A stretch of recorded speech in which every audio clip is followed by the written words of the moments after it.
जय श्री कृष्ण। नमस्कार साथियों, दक्ष कोचिंग क्लास में आपका हार्दिक स्वागत और अभिनंदन करता हूं। आज हम फिर से क्या करने जा रहे हैं आपके पहली बार आपके इस कोचिंग क्लासेस में कि आपके थ्योरी के रूप में हम राजस्थान के भूगोल की चर्चा करने वाले। यानी कि अब तक तो हम आपके एमसीक्यू के माध्यम से राजस्थान भूगोल की चर्चा कर रहे थे या बात कर रहे थे। अब हम क्या करेंगे कि राजस्थान के भूगोल को चैप्टर वाइज पूरे थ्योरी के रूप में इसकी क्या करेंगे, व्याख्या करेंगे, इसकी चर्चा करेंगे, जिससे हम समझ में आ जाएगा कि आपका पूरा भूगोल एक बार आपके लिए क्लियर आपका हो जाएगा। और इसमें हम बेसिक टू हाई लेवल तक, यानी कि हम जीरो से लेकर उस लेवल तक तैयारी करेंगे जो कि आपके जिस भी एग्जाम में जब बैठो से आपके यहाँ से क्वेश्चन बनने के पूरे आपके चांस हो जाए। तो देखना बिल्कुल बेसिक से, बेसिक का मतलब क्या होगा, बिल्कुल जीरो से उस लेवल तक कि जहां तक आपके क्वेश्चन आपसे डीपली पूछा जाए। देखना कि हम बेसिक से लेकर डीपली तक पढ़ेंगे कि जहां तक क्वेश्चन आपके पूछने के पूरे चांस होता है। पहले तो हम समझेंगे आपके भूगोल होता क्या है, हमारे इस राजस्थान भूगोल में कौन कौन से टॉपिक पढ़ने होते हैं, हमारे लिए कौन कौन से टॉपिक इंपॉर्टेंट होने वाले हैं और कौन कौन से टॉपिक ऐसे जिस पर हम ज्यादा पकड़ होती है। और आपको पता है जो भूगोल है पूरा आपका कंसेप्ट बेस्ड सब्जेक्ट है। कंसेप्ट बेस्ड सब्जेक्ट का मतलब क्या होगा कि ये आपका पूरा समझने वाला सब्जेक्ट है। अगर भूगोल को एक बार आपने कंसेप्ट के हिसाब समझ लिया तो चीजें धीरे धीरे आपके लिए आपकी होती जाएगी। देखना एक बार इसको आपने अच्छे से समझ लिया तो चीजें आपको दोबारा पढ़ने में बहुत ज्यादा मेहनत नहीं करनी पड़ेगी, यानी एक ही बार में चीजें क्लियर हो जाएगी।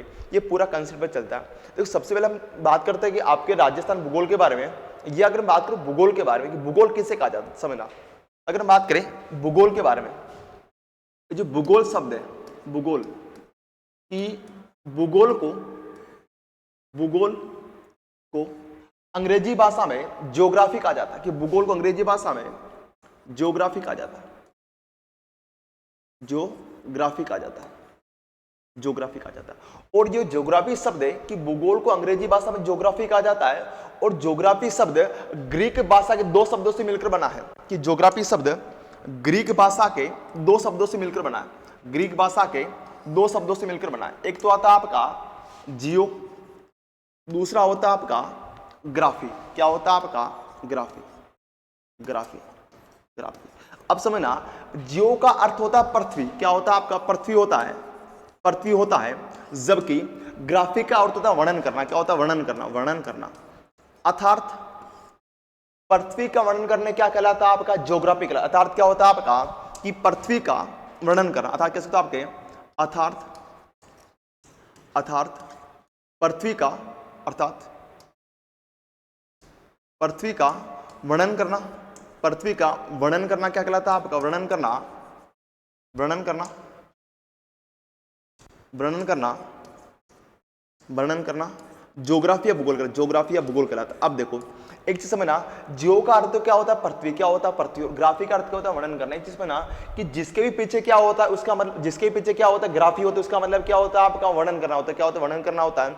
आपको पता है हम शादी ब्याह में क्या करवाते हैं, आपकी फोटोग्राफी करवाते हैं, या हम क्या करते हैं, वीडियोग्राफी करवाते हैं। हम ये फोटोग्राफी वीडियोग्राफी क्यों कराते हैं। अब देखो फोटोग्राफी शब्द क्या आपका, फोटो प्लस ग्राफी।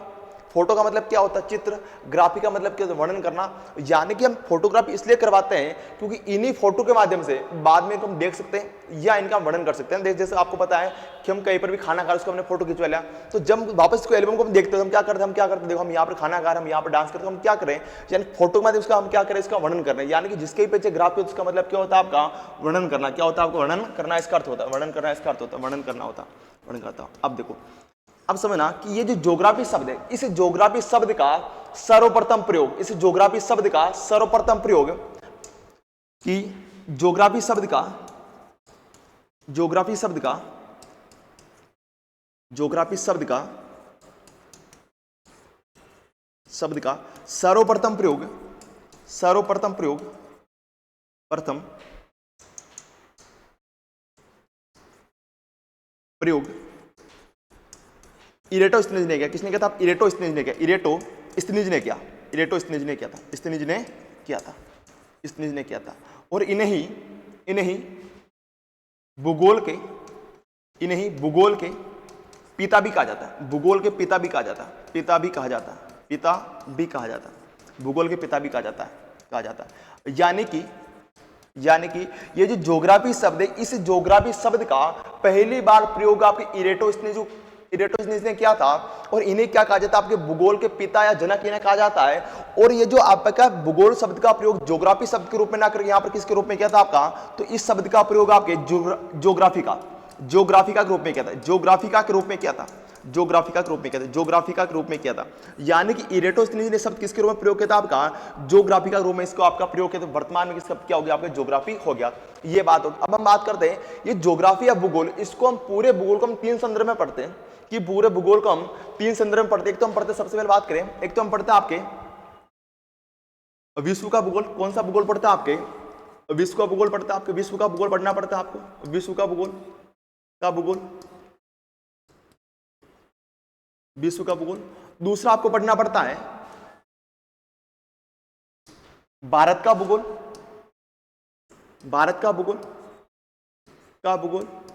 और तीसरा आपको पढ़ना पड़ता है राजस्थान का भूगोल। कौन सा पढ़ना पड़ता है आपका, राजस्थान का भूगोल, राजस्थान का भूगोल, राजस्थान का भूगोल, राजस्थान का भूगोल, राजस्थान का भूगोल, राजस्थान का भूगोल। अब समझना, अब इसमें से हम कौन सा पढ़ेंगे, इसमें हम कौन सा पढ़ेंगे आपके, राजस्थान का भूगोल। कौन सा पढ़ेंगे, राजस्थान का भूगोल पढ़ेंगे। यानी कि पूरी ज्योग्राफी 3 तरह पढ़ते हैं, विश्व का भूगोल, भारत का भूगोल, कौन सा आपके राजस्थान का भूगोल। इसमें हम कौन सा पढ़ेंगे आपके, राजस्थान का भूगोल, राजस्थान का भूगोल पढ़ेंगे। अब पढ़ेंगे तो कौन सा आपके राजस्थान का भूगोल पढ़ेंगे, लेकिन कहीं पर आपको विश्व और भारत के बारे में आपको चर्चा करनी पड़ेगी। यानी कि ये जो आपके भूगोल कहीं ना कहीं आपस में जुड़ा हुआ है, विश्व का भूगोल, भारत और राजस्थान में क्या आपस में कहीं ना कहीं जुड़ा है। जब मैं राजस्थान की चर्चा करें, इसके साथ कहीं ना हमें किसके बारे में चर्चा भी करनी पड़ेगी, थोड़ी सी भारत के बारे में चर्चा भी करनी पड़ेगी और थोड़ा कहीं ना कहीं विश्व के बारे में हमें चर्चा करनी पड़ेगी। तो सबसे पहले हम किसके बारे में पढ़ेंगे, आपके राजस्थान के भूगोल के बारे में पढ़ेंगे। अब हमें देखना है कि राजस्थान भूगोल में कौन कौन से टॉपिक हम पढ़ने होते हैं, कि राजस्थान भूगोल में कौन कौन से टॉपिक हम पढ़ने होते हैं। देखो, अगर हम बात करें राजस्थान के भूगोल का सिलेबस, तो जो राजस्थान का भूगोल है, इस राजस्थान के भूगोल में राजस्थान के भूगोल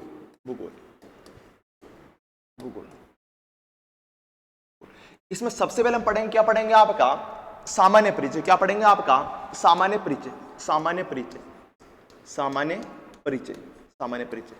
किसी भी चीज के बारे में जानने से पहले हमें क्या जानना चाहिए, उसका परिचय जानना चाहिए, सामान्य परिचय जानना चाहिए कि भाई इसका क्या क्या नाम है, इसका कौन कौन सा आपका स्थान, ये कहां पर है और कहां पर नहीं है। यानी कि हम सबसे पहले क्या पढ़ेंगे, आपके राजस्थान के भूगोल का सामान्य परिचय पढ़ेंगे। और सामान्य परिचय सबसे पहले क्या पढ़ेंगे, आपके राजस्थान का नामकरण। क्या पढ़ेंगे आपके, राजस्थान का नामकरण, राजस्थान का नामकरण, राजस्थान का नामकरण, नामकरण पढ़ेंगे। पहला पॉइंट हमारा कौन सा होगा, आपका राजस्थान का नामकरण। फिर हम पढ़ेंगे आपका, यानी इसमें हम क्या पढ़ेंगे, इसमें हम पढ़ेंगे आपके क्या वर्तमान में जो राजस्थान है, इसे पहले भी राजस्थान ही कहा जाता था या इसे अलग अलग नामों से जाना जाता था। यानी कि प्राचीन काल में राजस्थान को अलग अलग नामों से भी जाना जाता था। तो वही आपसे पूछा जाता किस किस काल में राजस्थान किस किस नामों से जाना जाता था, या फिर किस किस विद्वान ने राजस्थान कौन कौन से आपके नाम दिए थे, वो आपसे एग्जाम में पूछे जाते। फिर हम पढ़ेंगे कि राजस्थान की स्थिति एवं विस्तार। दूसरा हम पढ़ेंगे, क्या पढ़ेंगे, आपके राजस्थान की स्थिति एवं विस्तार, स्थिति एवं विस्तार, एवं विस्तार, विस्तार। अब देखो स्थिति विस्तार, इसमें हम क्या पढ़ेंगे, इसमें हम पढ़ेंगे आपकी कि जो हमारा राजस्थान, ये कहां पर स्थित है, राजस्थान आपका कहां पर स्थित है। यानी कि राजस्थान आपके भारत में कहां स्थित है, राजस्थान आपके एशिया महाद्वीप में कहां स्थित है, या फिर पढ़ेंगे आपके कि राजस्थान पूरे विश्व में या ग्लोब पर या मानचित्र पर कहां पर है। क्या पढ़ेंगे कि राजस्थान पूरे विश्व में ग्लोब पर या मानचित्र पर कहां पर, यह पढ़ेंगे। राजस्थान स्थिति में पढ़ेंगे। और विस्तार में, विस्तार में क्या पढ़ेंगे, जो हमारा राजस्थान है इसका अक्षांश देशांतर विस्तार क्या है, कि राजस्थान किन किन अक्षांशों के मध्य फैला हुआ है या फिर राजस्थान किन के देशांतरों के मध्य आपके फैला हुआ है, वो पढ़ेंगे आपके राजस्थान की स्थिति विस्तार के अंदर पढ़ेंगे। और तीसरा पॉइंट पढ़ेंगे आपकी राजस्थान की सीमाएं। क्या पढ़ेंगे, आपकी राजस्थान की सीमाएं, राजस्थान की बाउंड्री, राजस्थान की सीमाएं, राजस्थान की सीमाएं। अब देखना, ये जो टॉपिक है ना सीमाएं वाला, ये आपका पूरा चेंज हो चुका है, पूरा आपका चेंज हो चुका है। अब इसमें क्या होगा, जैसे आपके राजस्थान में नवीन संभाग व्यवस्था प्रारंभ हुई, कि जैसे आपके राजस्थान में नए जिले संभाग बने, इसके बाद क्या होगी आपकी कि राजस्थान की सीमा भी क्या होगी, आपकी चेंज होगी। यानी इसमें क्या होगा, इसमें आपके पहले जिले अलग सीमा बनाते थे, अब अलग जिले की अपना सीमा आपकी बनाती है। तो इसमें हमें क्या करना है, इसमें हमें दोनों पढ़ना पड़ेगा। यानी पुराना और नया दोनों लेकर चलना पड़ेगा कि पुराने जिले कौन सीमा बनाते थे और वर्तमान में कौन जिला आपकी सीमा बनाते हैं। फिर चौथा हम पढ़ेंगे आपके डी में हम क्या पढ़ेंगे, आपकी संभागीय व्यवस्था। क्या पढ़ेंगे, आपकी संभागीय व्यवस्था, संभागीय व्यवस्था, संभागीय व्यवस्था, संभागीय व्यवस्था। अब संभाग व्यवस्था हम क्या पढ़ेंगे कि राजस्थान में संभाग व्यवस्था का प्रारंभ कब हुआ था, राजस्थान में कौन कौन संभाग कब कब बना, आपके किस किस के संभाग बने, किस किस के समय आपके संभाग बने और किस किस से टाइम संभाग बने, ये सारा हम कहां पर पढ़ेंगे, संभाग व्यवस्था पढ़ेंगे। वास्तव समझना कि वास्तव चेंज तो किसमें हुआ, आपका संभागीय व्यवस्था में चेंज हुआ। चेंज तो इन्होंने किसमें किया आपकी कि राजस्थान के जिले और संभाग हम चेंज किया, लेकिन पूरा क्या हो गया आपका राजस्थान का भूगोल, इतिहास, कला, संस्कृति तीनों में क्या हो चुका, परिवर्तन आपका हो चुका है। तो कहीं ना कहीं ये टॉपिक भी आपका इंपॉर्टेंट होने वाला है। ये जो चारों पॉइंट किसके अंदर पढ़ेंगे आपके, हम चारों पॉइंट पढ़ेंगे आपके सामान्य परिचय के अंदर। इसके अलावा एक चीज और पढ़ेंगे आपके कि भौगोलिक उपनाम, क्या पढ़ेंगे आपके भौगोलिक उपनाम, भौगोलिक उपनाम, भौगोलिक उपनाम, भौगोलिक उपनाम, उपनाम। इसमें क्या समझना, जैसे आपको पता कभी कभी शब्द क्या लिखता है आपका, जैसे लिखता है आपका वागड़ प्रदेश, लिखा वागड़ आपका, जैसे आपका वागड़ है ना, लिखा आपका ढूंढाड़, ढूंढाड़, ढूंढाड़, लिखा आपका ढूंढाड़, लिखा जांगल प्रदेश, जांगल प्रदेश। ये क्या, ये क्या आपके भौगोलिक उपनाम है, क्या आपके भौगोलिक उपनाम है। ये जो हमारा राजस्थान क्षेत्र है, उस क्षेत्र के हिसाब से अलग अलग क्या नाम का आपके नाम रखे हुए हैं।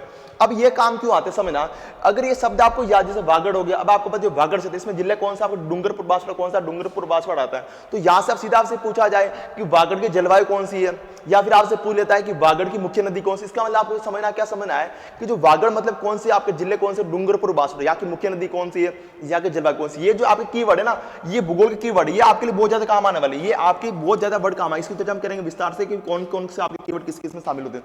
ये समझना आपके भूगोल के सारे क्या कीवर्ड है, कीवर्ड आपके लिए बहुत ज्यादा काम आने वाले। ये चार पांच पॉइंट, ये पांच पॉइंट किसके अंदर पढ़ेंगे, तो हम पढ़ेंगे आपके सामान्य परिचय के अंदर। ये वास्तव पूरा क्या आपके, ये पूरा आपके राजस्थान को समझने की एक स्थिति समझ आना। फिर हम पढ़ेंगे आपके वेरी वेरी मोस्ट, मैं कह सकता हूं आपके पूरे भूगोल की रीढ़ की हड्डी, यानी कि राजस्थान के भूगोल रीढ़ की दूसरा टॉपिक हो जाएगा, वो हो जाएगा आपका राजस्थान के भौतिक प्रदेश। दूसरा टॉपिक कौन सा हो जाएगा, वो हो जाएगा आप राजस्थान के भौतिक प्रदेश, राजस्थान के भौतिक प्रदेश, भौतिक प्रदेश, भौतिक प्रदेश। सबसे बड़ा टॉपिक वे पूरा आपका कंसेप्ट बेस्ड, सबसे बड़ा वे पूरा कंसेप्ट बेस्ड टॉपिक है। अगर आपने इसको अच्छे से पढ़ लिया, मैं गारंटी दे रहा हूं कि आप कैसे पढ़ो, अगर आपने राजस्थान के भौतिक प्रदेश को अच्छे से पढ़ लिया तो समझना कि आपके पूरा भूगोल क्या कंप्लीट है, पूरा भूगोल क्या है आपका कंप्लीट है। क्योंकि यही ऐसा टॉपिक है जो सब टॉपिक को लेकर चलता है कि यदि आपने इसको अच्छे से पढ़ लिया तो आपकी जलवायु कंप्लीट हो जाएगी, आपकी वनस्पति कंप्लीट हो जाएगी, आपकी मृदा कंप्लीट हो जाएगी, यानी खनिज कंप्लीट हो जाएंगे। ये एक ऐसा टॉपिक है जो सब टॉपिक को लेकर चलता है। अगर आपने इसको अच्छे समझ लिया तो इसमें आपके आने वाले टॉपिक सारे आपके क्लियर आपके हो जाएंगे। इसलिए मैं कहता हूं कि राजस्थान के भौतिक प्रदेश, इसमें रीढ़ की हड्डी कहता हूं भूगोल की, आपके राजस्थान भूगोल, क्योंकि ये क्या करता है सारे टॉपिक को लेकर साथ में चलता है। भाई किसमें कैसे समझना, कैसे आपको पता है कि आपके जो राजस्थान है, ये जो हमारा राजस्थान है जिसकी 4 भौतिक प्रदेश है, कि राजस्थान में हमारा मान रहे हो क्या हो गया, हमारा राजस्थान हो गया हल्का सा,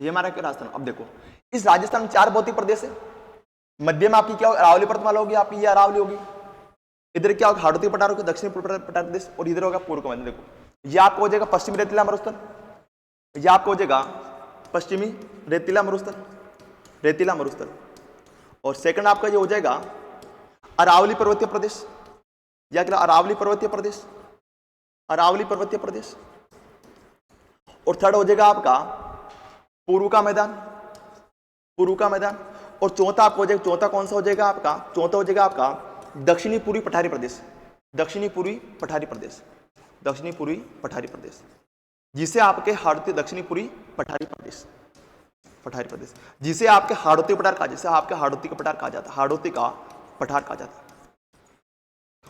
ये आपके क्या है, ये आपके राजस्थान के 4 भौतिक प्रदेश जो आपके लिए बहुत इंपॉर्टेंट। अब कंसेप्ट क्या होता है आप समझाता हूं, कंसेप्ट मतलब क्या समझना। अब देखो ये जो आपका पश्चिमी रेतीला मरुस्थल है, इस पश्चिमी रेतीला मरुस्थल में चट्टान कौन सी पाई जाती है, तो यहाँ पर आपकी अवसादी चट्टान पाई जाती है, यहाँ पर आपकी अवसादी चट्टान पाई जाती है, यहाँ पर आपकी अवसादी चट्टान पाई जाती है, अवसादी चट्टान पाई जाती है। कि पश्चिम रेतीला मरुस्थल में चट्टान कौन सी पाई जाती है, चट्टान कौन सी पाई जाती है, आपकी अवसादी चट्टान पाई जाती है। अब समझना कि जिस भी क्षेत्र में चट्टानें कौन सी मिलती, अवसादी चट्टानें मिलती, वहां पर हमेशा खनिज कौन सा मिलेगा, हमेशा खनिज कौन सा मिलेगा, आपको जीवाश्म खनिज मिलेगा। वेरी वेरी मोस्ट है कि जिस भी प्रदेश में चाहे कहीं पर भी चले जाओ दुनिया में, कि जिस क्षेत्र में चट्टानें कौन सी मिलती, अवसादी चट्टानें मिलती, वहां पर हमेशा खनिज कौन सा मिलेगा, खनिज कौन सा मिलेगा आपको, जीवाश्म खनिज। खनिज कौन सा मिलेगा आपको, जीवाश्म खनिज मिलेगा, जीवाश्म खनिज मिलेगा, जीवाश्म खनिज मिलेगा, जीवाश्म खनिज मिलेगा। अब समझना कि जीवाश्म खनिज में कौन कौन खनिज आते हैं, तो जीवाश्म खनिज में आपके कौन सा आ जाएगा, आपका कोयला आ गया, आपका कोयला आ गया, आपका पेट्रोलियम पदार्थ आ गया, पेट्रोलियम पदार्थ आ गया, पेट्रोलियम पदार्थ आ गया, पदार्थ आ गया, आपका पदार्थ आ गया। थर्ड आपका क्या आ गया, प्राकृतिक गैस क्या आ गई, प्राकृतिक गैस आ गई, प्राकृतिक गैस आ गई, प्राकृतिक गैस आ गई, गैस आ गई।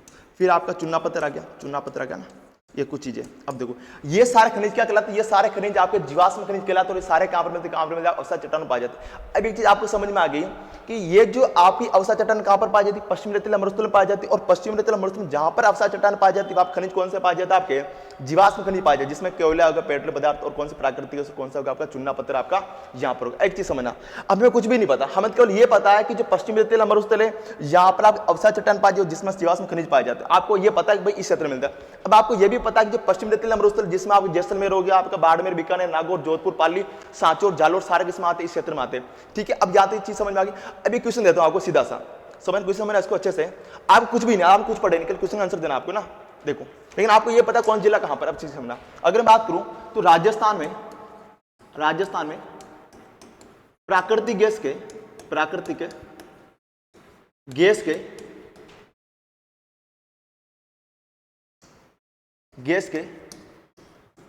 भंडार पाए जाते हैं, ठीक है। एक क्वेश्चन हो गया आपका सीधा सा, तो ऑप्शन सुनना। ऑप्शन आपको देगा, सबसे पहले मान क्या दिया आपको, 12 दे दिया। दूसरा आपको क्या दिया, दूसरा मान उदयपुर दे दिया। तीसरा आपको दिया धौलपुर दे दिया आपको, धौलपुर। और चौथा कौन सा आपको, जैसलमेर। कौन सा दिया आपको, जैसलमेर दिया। अब बताना आपका आंसर क्या होगा, कमेंट में मुझे बताना आपका आंसर क्या होगा, बताना कमेंट में आपका आंसर क्या होगा जल्दी से।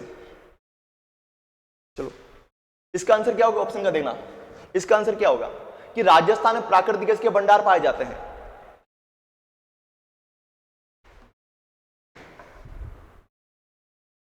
चलो थोड़ा आराम से, ओके। चलो डी आ रहा है ना, बहुत प्यार। अब देखो आपको पता, आप आंसर क्या दे रहे हो, डी दे रहे हो, आंसर आप डी दे रहे हो, जैसलमेर दे रहे हो। अब आपको पता है जैसलमेर क्यों दे रहे हो, आपको ये तो पता है कि जो 12 जिला कहां पर आता है, 12 जिला आपका हड़ौती में आता है। ठीक है, उदयपुर जिला का, उदयपुर कहां पर आता है आपका, अरावली में आता है। मतलब ये दोनों कट गया आपके, ये कट गया, हमें पता है। 12 कहां पर आता है आपके, हड़ौती में आता है, मतलब 12 में आपके जीवाश्म खनिज पाए, ये कट गया आपका। दूसरा उदयपुर कहां था, उदयपुर कहां पर आता है आपका, अरावली माता, ये भी कट गया आपका। धौलपुर कहां का, पूर्व का मैदान का जल, ये भी कट गया। तो पीछे कौन सा बचा, जैसलमेर। कौन सा बचा आपका, जैसलमेर बचा। आपने बिना कुछ पढ़े इसका आंसर निकाल दिया। आंसर निकालना आपको आना चाहिए, इस कंसेप्ट बेस से आपको भूगोल पढ़ना पड़ेगा, जब तक चीजें आपको समझ में आएगी। ये पूरा कंसेप्ट होता है कि चीजें आपको समझनी पड़ेगी कैसे आंसर निकलता है आपके। अगर आपने इसका आंसर डी दिया, क्यों दिया, क्योंकि आपको पता है कि जो जैसलमेर जिला कहां पर पाया जाता है, जैसलमेर जिला कहां पर है, तो जैसलमेर जिला कहां पर आपका, पश्चिम रेतीला मरुस्थल में है। और जो पश्चिम रेतीला मरुस्थल, यहाँ चट्टानें कौन सी पाई जाती है, यहाँ पर चट्टान अवसाद चट्टान पाई जाती है। और जहां पर भी चट्टानें कौन सी होगी, अवसाद चट्टानों, वहां पर हमें खनिज कौन सा खनिज पाया जाएगा आपका, जीवाश्म खनिज आपका पाया जाएगा। इस टाइप से क्वेश्चन आपका आंसर देना। इसके लिए एक कंसेप्ट और दिखा समझना। अगर मान लो एक चीज और समझना इसको अच्छे से, ये मिटा रहा एक बार में आपका, ये कंसेप्ट पहला कंसेप्ट हो गया। अब देखो इसके अलावा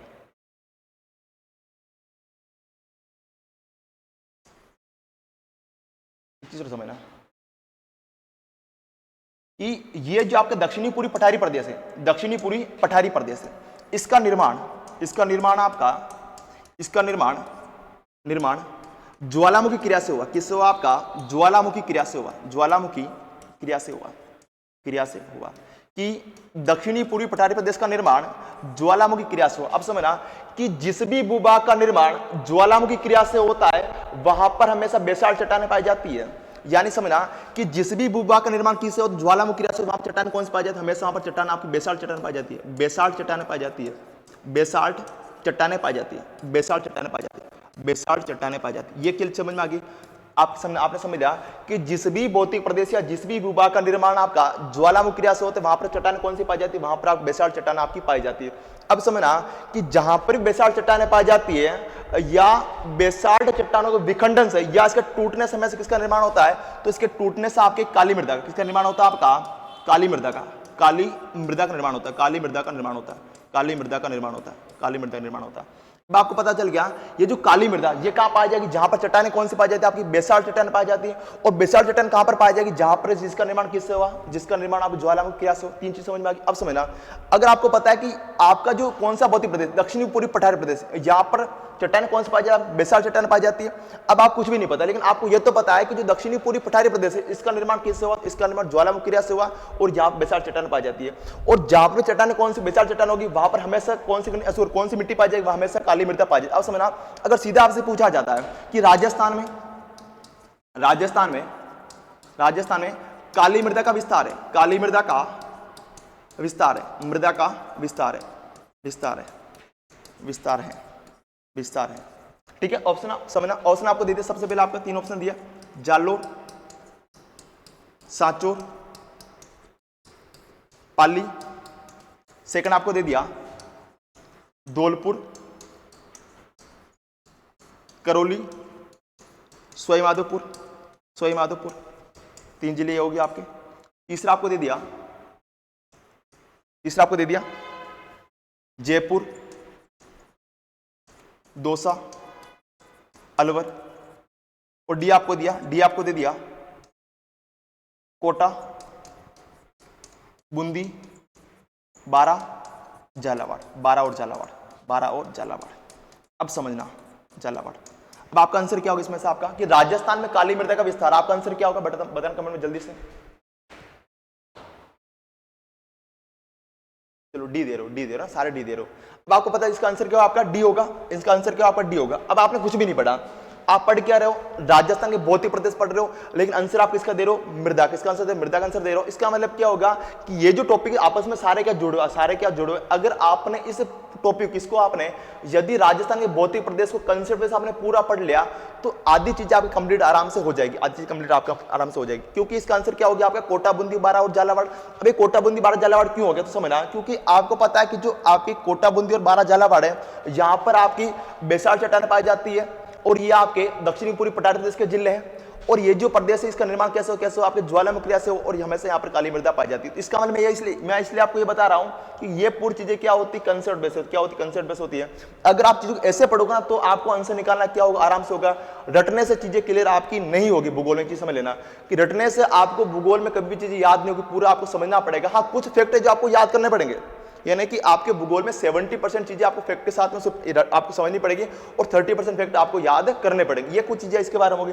ये अब मतलब क्या हो गया आपके राजस्थान भौतिक प्रदेश के बारे में, इससे हम पढ़ेंगे। फिर तीसरा पॉइंट पढ़ेंगे आपकी राजस्थान की जलवायु। क्या पढ़ेंगे आपकी राजस्थान की जलवायु, यानी कि राजस्थान में कौन कौन जलवायु पाई जाती है, या राजस्थान में किस प्रकार की जलवायु पाई जाती है, या फिर राजस्थान के किन किन जिलों में किस किस प्रकार की जलवायु पाई जाती है, या फिर राजस्थान की जलवायु को किन किन विद्वानों किन किन प्रकार से आपके बताया था, वो सारा हम कहां पर पढ़ेंगे, किसमें पढ़ेंगे, आपके राजस्थान की जलवायु में पढ़ेंगे। चौथा हम पढ़ेंगे वो पढ़ेंगे आपकी राजस्थान का अपवाह तंत्र। क्या पढ़ेंगे आपके राजस्थान का अपवाह तंत्र का मतलब क्या हो गया कि राजस्थान की नदियों के बारे में क्या पढ़ेंगे, आपके राजस्थान की नदियों के बारे में पढ़ेंगे। और फिर हम पढ़ेंगे आपके 5वां पॉइंट, वो हम पढ़ेंगे आपकी राजस्थान की मृदा, यानी कि मृदा कौन से पॉइंट पढ़ेंगे आप, राजस्थान की मृदा पढ़ेंगे 5वें पॉइंट में। इसके साथ हम ये पढ़ लेंगे आपके जिले, यानी कि अपन किसके बारे में पढ़ते, अपवाह तंत्र में हम राजस्थान की नदियों के बारे में चर्चा करते हैं। फिर हम पढ़ेंगे आपके जैसे क्या हो गया, राजस्थान खनिज हो गया आपका,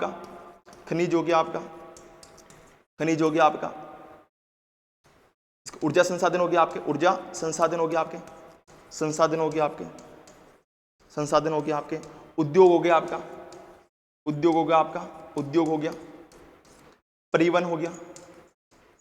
हो गया आपका, ये कुछ टॉपिक है। परिवहन हो गया आपका, जनसंख्या हो गया है ना, वन एवं वनस्पति हो गया आपका, वनस्पति हो गया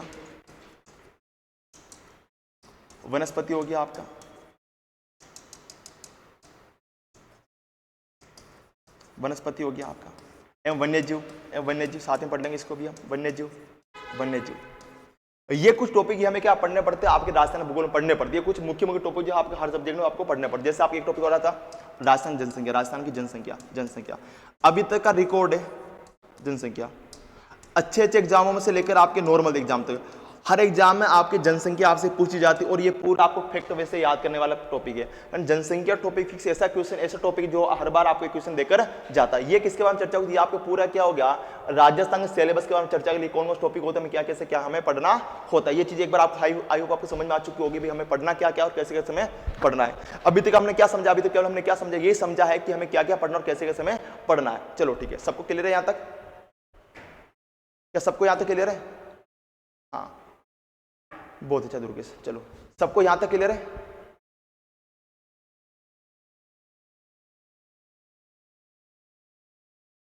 पर थम्स अप करो तो जल्दी से।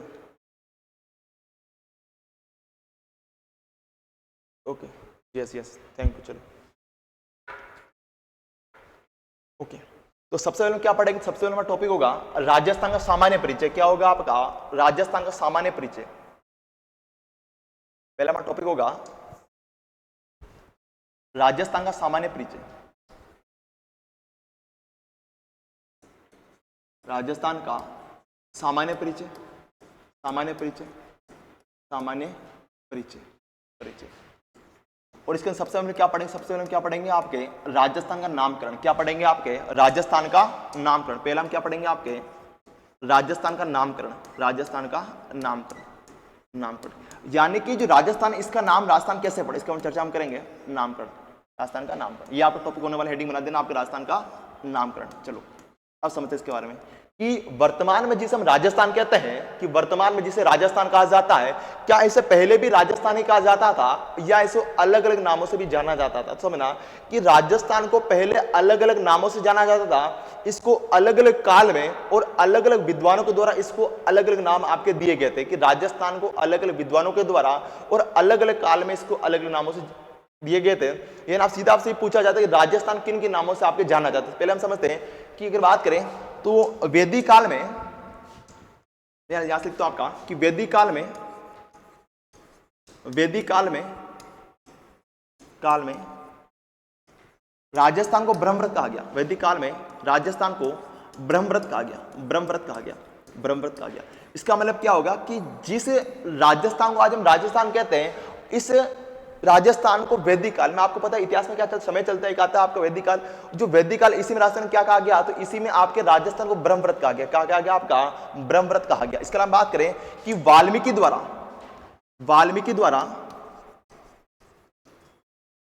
वाल्मीकि द्वारा रचित रामायण में, रचित रामायण में, रामायण में, रामायण में, रामायण में राजस्थान को, राजस्थान को मरुकांतार कहा गया। क्या कहा गया? आपका मरुकांतार कहा गया, मरुकांतार कहा गया।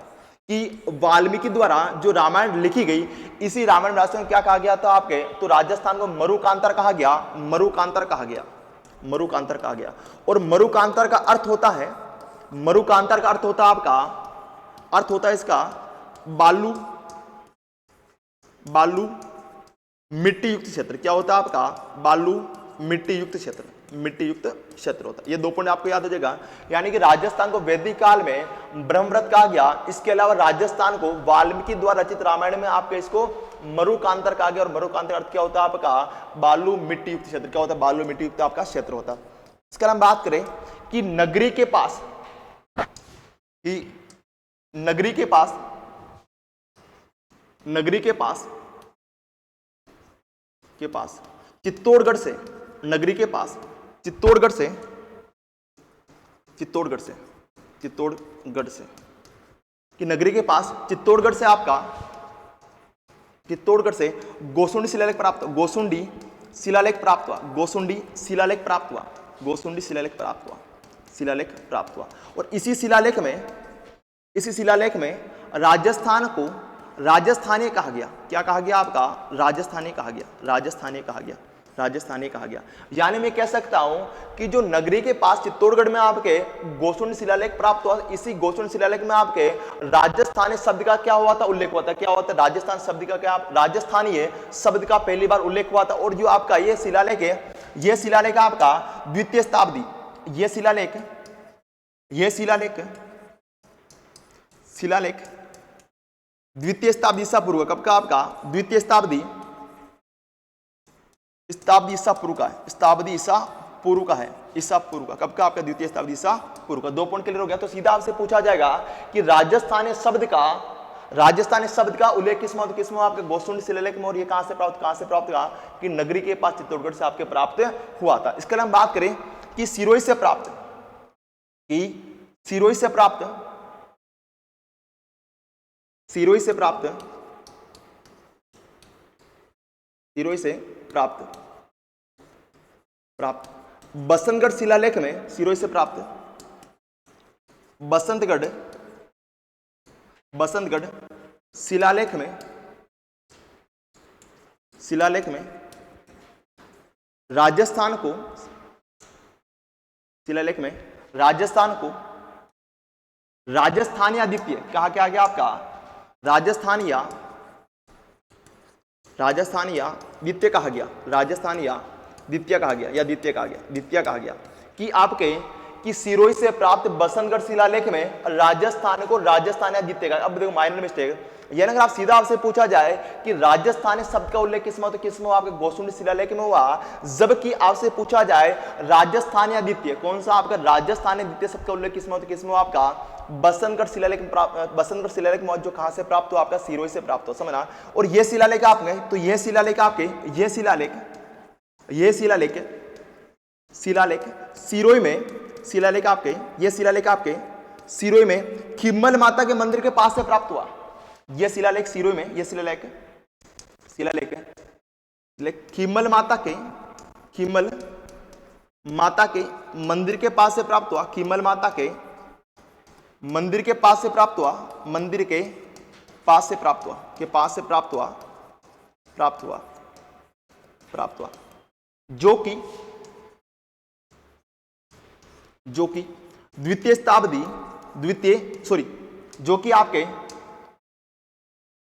जो कि आपका 682 विक्रम संवत का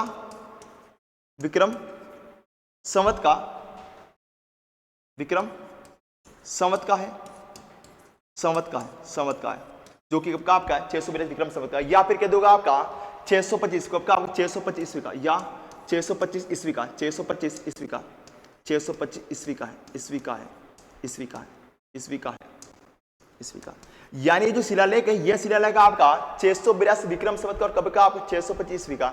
यानी ईस्वी में तो आपके कौन सा सन हो जाएगा, 625 ईस्वी हो जाएगा, जबकि विक्रम संवत में कौन सा होगा आपका 682 विक्रम संवत होगा। अब समझना, ये विक्रम संवत ये जो क्या आपका विक्रम संवत 57 वर्ष की आपका ईस्वी से क्या आपका आगे, यानी कि विक्रम संवत क्या है, तो विक्रम संवत आपके 57 वर्ष किससे आगे ईस्वी से क्या आपके आगे, यानी कि आप 625 में कितना 57 जोड़ कितना हो जाएगा आपका, 57 जोड़ने पर आपका 682 आपका हो जाएगा। इससे लेकर सीधा आपसे पूछा जाएगा, यहाँ पर गलती मत करना, ये आपका ईसा पूर्व नहीं है, 682 आपका ईसा पूर्व नहीं, यहाँ पर क्या होगा आपका, यहाँ पर आपका होगा विक्रम संवत। क्या होगा विक्रम संवत का, तो आपको विक्रम संवत ही याद करनी ना। यहाँ पर कभी कभी क्या होता है आपको ईसा पूर्व मिल जाता है, जो कि हमारा क्या गलत है। यहाँ पर क्या आना चाहिए आपका विक्रम संवत आपका आना चाहिए। ईस्वी कौन सा आना चाहिए आपका 625 ईस्वी आना चाहिए। इसका हम बात करें, ये जो आपका शिलालेख है, ये शिलालेख चावड़ा वंश के शासक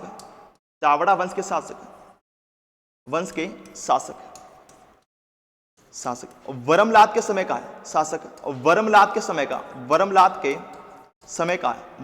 समय का इसके समय आपके वर्मलाद के समय का, यानी कि आपके सिरोही में शासक कौन सा था आपका, चावड़ा वंश का शासन था। और उसके शासक कौन था आपके, तो चावड़ा वंश के शासक कौन थे, वर्मलाद। इसके समय पर क्या लिखवाया गया आपका, ये शिलालेख लगवाया गया था। और इसी में क्या शब्द मिलता है, आपको राजस्थान में द्वितीय शब्द मिलता है। इसके बारे में बात करूं मैं, समझ आ गया। इसके अलावा 1800 ईस्वी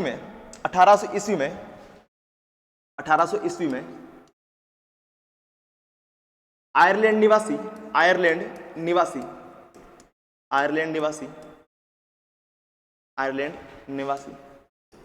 जॉर्ज थॉमस ने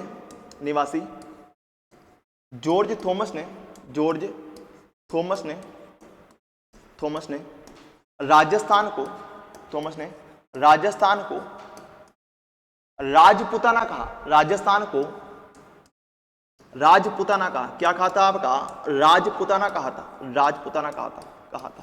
वेरी वेरी मोस्ट, यानी आपसे पूछा जाता है कि राजस्थान को सबसे पहले राजपुताना किसने कहा, तो किसने कहा था आपका, तो जॉर्ज थॉमस ने। किसने कहा था, जॉर्ज थॉमस ने कहा। समझ होता क्या है कि आपके आयरलैंड निवासी जॉर्ज थॉमस क्या होता है 1800 ईस्वी के आसपास जब ये राजस्थान में आता है, राजस्थान में आने के बाद इन्होंने क्या किया, राजस्थान की पूरी यात्रा की थी। और यात्रा के दौरान जहां पर भी जाते और पूछते भाई यहाँ पर किसका शासन है, क्या बताते बाकी लोग, क्या बताते यहाँ पर किसका शासन है, तो यहाँ पर आपके राजपूतों का शासन है। यानी कि जब यात्रा करते इन्होंने पूछा था भाई यहाँ पर किसका शासन है, तो इन्होंने बताया किसका शासन, आपके राजपूतों का शासन है। जहां पर भी जाते ये लोग बताते शासन किसको पूछते, किसका शासन आपके राजपूतों का शासन है। इसीलिए समझना कि राजपूतों के शासन की अधिकता होने के कारण, आपके जॉर्ज थॉमस ने राजस्थान को राजपुताना कहा। इन्होंने केवल क्या कर दिया, आपको कह दिया, केवल इन्होंने कह दिया, लेकिन इनके इसके द्वारा कोई लिखित उल्लेख नहीं मिलता। इन्होंने केवल कहा था, लेकिन इन्होंने कोई लिखित में इसका उल्लेख नहीं जाता। इसके बाद क्या होता है 1805 में, जिसका मैं समझना, इन्होंने कहा था जिसका लिखित उल्लेख 1805 में 1805 में विलियम फ्रैंकलिन की पुस्तक, विलियम फ्रैंकलिन की पुस्तक जिसका लिखित उल्लेख 1805 में विलियम फ्रैंकलिन की पुस्तक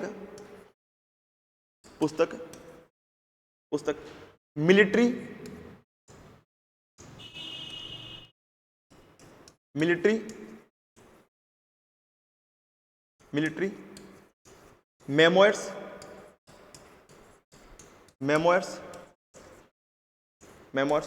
of mister George Thomas, mister George Thomas में मिलता है, समझना, मिलता है। अब समझना, केवल इन्होंने तो क्या कहा था, केवल शब्द दिया था, लेकिन इसका लिखित उल्लेख कब मिलता है, 1805 में मिलता है। किससे मिलता है आपके, तो विलियम फ्रैंकलिन की पुस्तक, कौन सी पुस्तक है आपके, military memoirs of mister George Thomas में क्या जिसका आपका लिखित उल्लेख मिलता है। आप समझना, ये जो पुस्तक है ये तो लिखित किसके द्वारा की आपके, विलियम फ्रैंकलिन के द्वारा लिखी गई, लेकिन इसका प्रकाशन आपके, तो इसका प्रकाशन आपके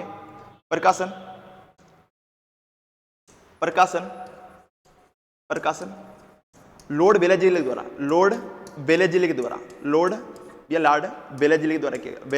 किया गया।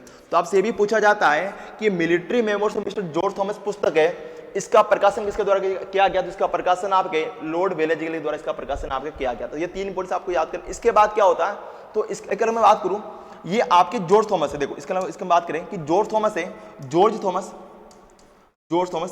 पहला विदेशी व्यक्ति था। जॉर्ज थॉमस पहला विदेशी व्यक्ति था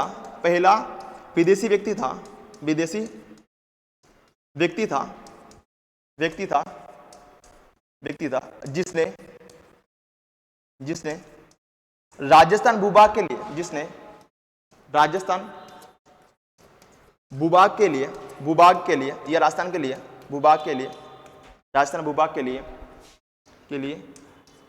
लिए राजपुताना शब्द का प्रयोग किया,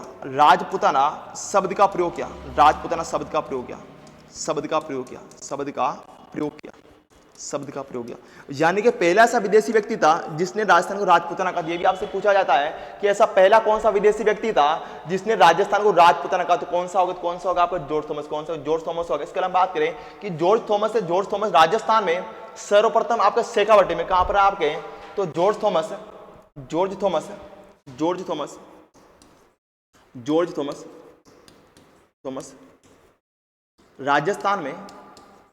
राजस्थान में सर्वप्रथम शेखावटी में आए। कहां पर आपके, शेखावटी में आए। ये भी आपको याद करना, कहां पर सबसे पहले आपके शेखावटी में आए थे। चलो बढ़ते हैं क्वेश्चन, अगले और बढ़ते। अब देखो कल हम बात करें तो सुनना कि 1829 ईस्वी में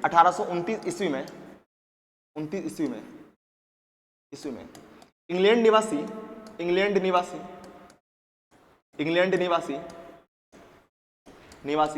कर्नल जेम्स टोड ने, कर्नल जेम्स टोड ने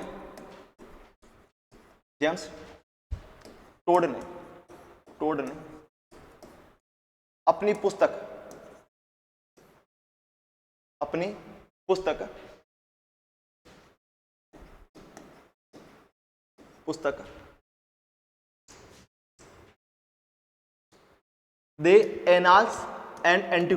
The Annals and Antiquities of Rajasthan, ये antiquities of Rajasthan, The Annals and Antiquities of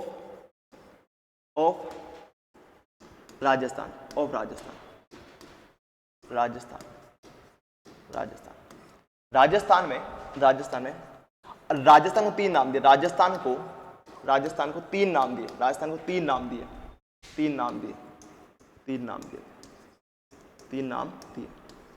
एक तो दिया था इन्होंने आपका रजवाड़ा, रजवाड़ा। दूसरा इन्होंने दिया आपका राय थाना, राय थाना। तीसरा इन्होंने दिया था आपका राजस्थान। क्या दिया था आपका? राजस्थान, राजस्थान, राजस्थान नाम दिया, राजस्थान नाम दिया। यानी कि राजस्थान को सबसे पहले, राजस्थान भूभाग के लिए राजस्थान को सबसे पहला स्थान किसने कहा था? किसने कहा था आपका? कर्नल जेम्स टोड ने। किसने कहा था? कर्नल जेम्स टोड ने कहा था। यानी कर्नल जेम्स टोड के द्वारा 1829 ईस्वी में राजस्थान को अपनी पुस्तक the annals and antiquities of Rajasthan में 3 नाम दिए। तो कौन सा दिया आपका? रजवाड़ा, रायथाना और कौन सा आपका? राजस्थान। कौन सा आपका? राजस्थान। ये नाम कर्नल जेम्स टोड के द्वारा दिए गए। जिसकी हम बात करें, ये जो पुस्तक है, इस पुस्तक का प्रकाशन, इस पुस्तक का प्रकाशन, इस पुस्तक का प्रकाशन, इसका प्रकाशन आपके जेम्स क्रूक के द्वारा, जेम्स या विलियम, जेम्स विलियम या जेम्स या विलियम क्रूक के द्वारा, जेम्स या विलियम क्रूक के द्वारा। ये नाम को याद करना, कौन सा काम है आपको? जेम्स या विलियम क्रूक के द्वारा किया गया। यानी समझना, ये जो आपकी the annals and antiquities of Rajasthan पुस्तक, इसका प्रकाशन आपके जेम्स या विलियम क्रूक के द्वारा किया गया तथा इसका हिंदी अनुवाद, इस पुस्तक का हिंदी अनुवाद, तो इसका हिंदी अनुवाद, इसका हिंदी अनुवाद, हिंदी अनुवाद, अनुवाद, अनुवाद G.H. ओझा के द्वारा, G.H. ओझा के द्वारा किया गया। G.H. ओझा मतलब क्या हो गया आपका? गौरी शंकर, गौरी शंकर, गौरी शंकर हीराचंद ओझा, गौरी शंकर हीराचंद ओझा के द्वारा किया गया। हीराचंद ओझा के द्वारा किया गया, हीराचंद ओझा के द्वारा किया गया, ओझा के द्वारा किया गया था, ओझा के द्वारा किया गया, के द्वारा किया गया। यहाँ तक दोनों पॉइंट्स आप क्लियर होंगे। अब देखो, इसके हम बात करें, इन अन्य पुस्तकों आती है, वो पुस्तक आपकी दे या the central and, the central and western, western, western Rajput state of India, Rajput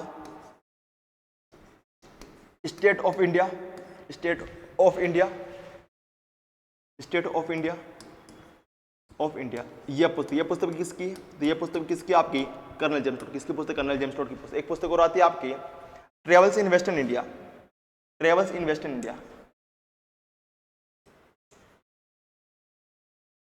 travels in western India, western India यानी कि आपकी पश्चिम भारत की है,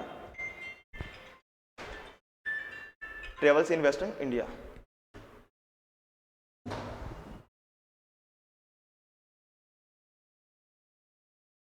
चलो बहुत प्यारा, देखो travels in western India, western India, India, India. अब देखो, ये कौन सी पुस्तक से कहा जाता है? आपकी पश्चिम भारत की यात्रा, पश्चिम भारत की यात्रा, पश्चिम भारत की यात्रा, की यात्रा। ये चीजें होगी, ये होगी आप कर्नल जेम्स टोड के बारे में। अब देखो, इसके नाम बात करें, ये जो कर्नल जेम्स टोड है, ये कर्नल जेम्स टोड के गुरु का नाम, इनके गुरु था, इनका गुरु का नाम था आपका, गुरु का नाम, ये गुरु का नाम था आपका यति ज्ञानचंद्र। क्या था आपका? यति ज्ञानचंद्र, यति ज्ञानचंद्र। ये कर्नल जेम्स टोड के गुरु का नाम था आपका यति ज्ञानचंद्र। क्या नाम था आपका? यति ज्ञानचंद्र। और ये जो यति ज्ञानचंद्र, इन्हीं को क्या किया गया था आपका? तो इन्हीं को आपको ये जो पुस्तक थी, कौन सी आपकी? कौन सी आपकी? The annals and antiquities of Rajasthan, ये आपको यति ज्ञानचंद्र समर्पित पुस्तक थी। ये आपको ये पुस्तक यानी कौन सी आपकी? The annals and antiquities, the annals and antiquities, antiquities of Rajasthan, क्यूटीज ऑफ राजस्थान, क्यूटीज ऑफ राजस्थान, ऑफ राजस्थान। ये पुस्तक किसको समर्पित थी? तो ये आपकी यति ज्ञानचंद्र को समर्पित थी, ऑफ राजस्थान, ऑफ राजस्थान। क्या तक क्लियर? इसके लिए बात करें कि colonel James Tod, colonel James Tod Rajasthan में, colonel James Tod, colonel James Tod, James Tod, James Tod Rajasthan में, राजस्थान में सर्वप्रथम, सर्वप्रथम, सर्वप्रथम मांडलगढ़ भिलवाड़ा, कहां पर आए आपके? मांडलगढ़ भिलवाड़ा आए, मांडलगढ़ भिलवाड़ा आए, भिलवाड़ा आए थे, भिलवाड़ा आए थे, भिलवाड़ा आए थे, भिलवाड़ा आए थे, आए थे। लेकिन इनकी, लेकिन इनकी सर्वप्रथम, लेकिन इनकी, लेकिन इनकी सर्वप्रथम पीए, सर्वप्रथम, लेकिन सर्वप्रथम पीए, पीए का मतलब क्या हो जाएगा आपका? Political agent. लेकिन सर्वप्रथम पीए के रूप में, पीए यानी कि आपके पॉलिटिकल एजेंट के रूप में, पॉलिटिकल एजेंट के रूप में, एजेंट के रूप में, एजेंट के रूप में, एजेंट के रूप में नियुक्ति, एजेंट के रूप में नियुक्ति, नियुक्ति वो कहाँ पर हुई थी आपकी नियुक्ति? मेवाड़ रियासत में, मेवाड़ रियासत में होती है, मेवाड़ रियासत में होती, मेवाड़ रियासत में होती, मेवाड़ रियासत में होती। यानी समझना, ये सबसे पहले आपके आए तो मांडलिक भिलवाड़ा थे, लेकिन इनकी सर्वप्रथम आपके पीए यानी पॉलिटिकल एजेंट के रूप में नियुक्ति कहाँ पर थी? मेवाड़ रियासत में, मेवाड़ रियासत में हुई थी। इसके अलावा बात करें कि कर्नल जेम्स टोड को, कर्नल जेम्स टोड को, कर्नल जेम्स टोड को, जेम्स टोड को राजस्थान के इतिहास का, राजस्थान के इतिहास का, इतिहास का पिता या जनक कहा जाता है, इतिहास का पिता या जनक कहा जाता है, इतिहास का पिता या जनक कहा जाता है। कि कर्नल जेम्स टोड को राजस्थान के इतिहास का पिता या जनक कहा जाता है। इनको इतिहास का पिता या जनक क्यों कहा जाता है? क्योंकि इन्होंने क्या किया था कि एक क्रमबद्ध तरीके से, या कैसे तो आपके एक वैज्ञानिक तरीके से इन्होंने क्या किया था? राजस्थान इतिहास को लिखा था। कि कर्नल जेम्स टोड के द्वारा वैज्ञानिक तरीके से राजस्थान इतिहास को लिखा गया था, इसीलिए इन्हें राजस्थान इतिहास के पिता या जनक कहा जाता है। इसके अलावा बात करें तो कर्नल जेम्स टोड को, कर्नल जेम्स टोड को घोड़े वाले बाबा कहा जाता है। कर्नल जेम्स टोड को, कर्नल जेम्स टोड को, जेम्स टोड को, टोड को घोड़े वाले, टोड को घोड़े वाले, घोड़े वाले बाबा कहा जाता है, घोड़े वाले बाबा कहा जाता है, घोड़े वाले बाबा कहा जाता है, घोड़े वाले बाबा कहा जाता है, घोड़े वाले बाबा कहा जाता है, कहा जाता है, कहा जाता। अब समझना, इनको घोड़े वाले बाबा क्यों कहा जाता? क्यों? इन्होंने क्या कहा था? इन्होंने क्या किया था कि घोड़े पर इन्होंने पूरा राजस्थान की यात्रा की थी। जहां पर भी जाते छोटे छोटे बच्चे क्या बोलते? कौन आगे, कौन आगे, कौन आगे? आपके घोड़े वाले बाबा आगे। यानी कि जब यात्रा के दौरान आपके अलग अलग गांव में जाते थे तो वहां पर छोटे छोटे बच्चे क्या बोलते? कौन आगे, कौन आगे? तो घोड़े वाले बाबा आगे, इसलिए घोड़े वाले बाबा भी कहा जाता, घोड़े वाले बाबा भी कहा जाता। ये चीजें किसके बारे में यह होगी आपकी कुछ आपको कौन से राजस्थान नामों को लेके।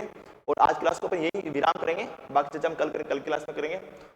चलो, ये सारे पॉइंट किसके बारे में होंगे? आपके राजस्थान के नामकरण के बारे में होंगे, ये चीजें होगी देखो। और आज क्लास को अपन यही विराम करते हैं और आज से कल वापस रेगुलर क्लास हो जाएगी अपने। और आज के लिए थैंक यू सो मच जो साथ जुड़ने के लिए दोबारा थैंक यू सो मच। शुभ रात्रि, राधे राधे।